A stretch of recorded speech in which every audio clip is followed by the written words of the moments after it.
안녕하세요. 시니어 캐스터 시선 5분 양정은입니다. 오늘은 태풍은 어떻게 만들어지는지 알아보겠습니다. 화산이나 지진, 호우, 태풍의 4대 재해 가운데 우리나라에 가장 큰 피해를 주는 재해는 무엇일까요? 바로 태풍입니다. 우리나라 전체 자연재해에서 태풍이 차지하는 비율은 평균적으로 80%에 육박합니다. 2011년부터 2020년 태풍이 우리나라에 미친 피해를 금액으로 환산하면 매년 3,500억 원이 넘는다고 합니다. 오늘은 태풍과 같은 열대성 저기압에 관한 이야기를 해보겠습니다. 열대성 저기압은 발생하는 지역에 따라 이름이 다릅니다. 북서태평양 일대에서 발생하는 열대성 저기압은 태풍이라고 부릅니다. 인도양과 남태평양에서 발생하는 열대성 저기압은 사이클론입니다. 그리고 대서양과 동태평양 일대에서 형성되는 열대성 저기압은 허리케인입니다. 이러한 열대성 저기압이 만들어지기 위해선 두 가지 조건이 필요합니다. 첫째, 열대의 따뜻한 바다입니다. 따뜻한 바다가 있어야 저기압과 상승 기류, 그리고 거대한 구름을 형성할 수 있습니다. 둘째, 전향력이 필요합니다. 전향력은 지구가 자전하면서 만들어진 힘으로 구름 덩어리에 회전을 일으켜 소용돌이 모양을 형성합니다. 그런데 이 전향력은 적도에서는 형성되지 않습니다. 따라서 열대성 저기압은 적도가 아닌 적도 근처의 따뜻한 바다에서만 형성됩니다. 우리나라는 북서태평양에서 형성된 열대성 저기압, 즉 태풍의 영향을 받는 지역입니다.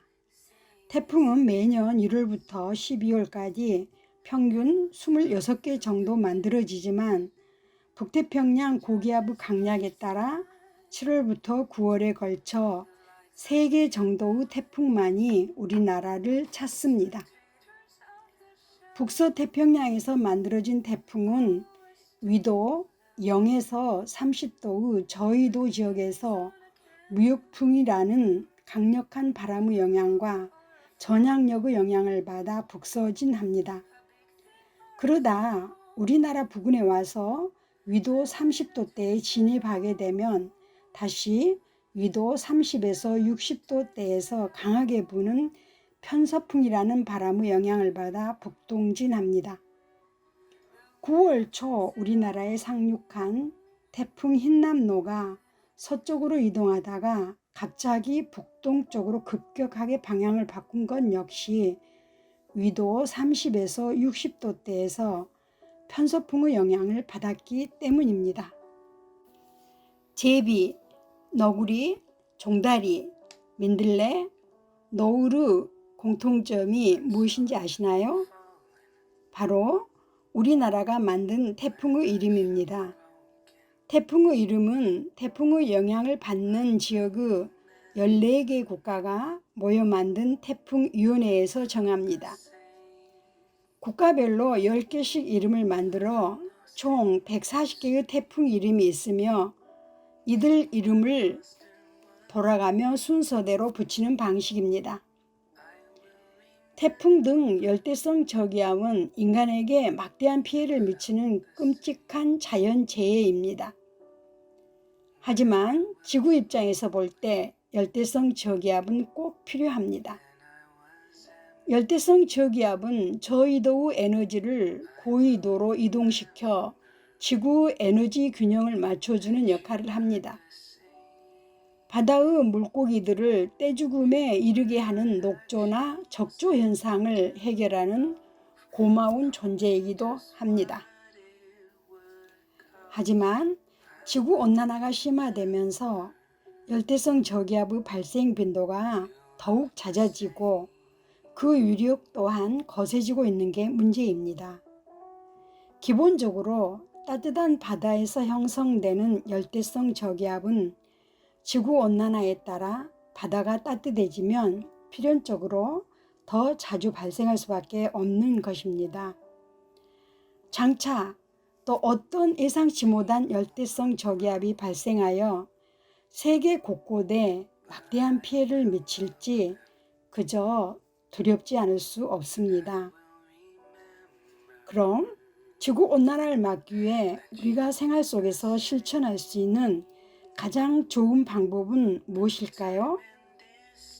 바로 전기, 가스 같은 에너지 사용을 줄이는 것입니다. 사실 마음만 먹는다면 생활 속에서 에너지 소비, 즉 온실가스 배출을 줄일 수 있는 방법은 많아요. 에너지는 전기 콘센트에서만 나오는 것이 아니라 우리가 마시는 물과 먹는 음식에서부터 입는 옷 등 각종 생활용품에도 모두 숨어 있어요. 에너지를 사용해 만들어지고 공급되는 모든 물건과 서비스를 아껴 쓰고 효율적으로 쓰는 것은 온실가스 배출을 줄이는 것과 연결됩니다. 자연 앞에 인간은 한없이 겸손할 수밖에 없는 존재입니다.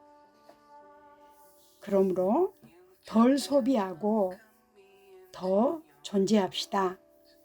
감사합니다.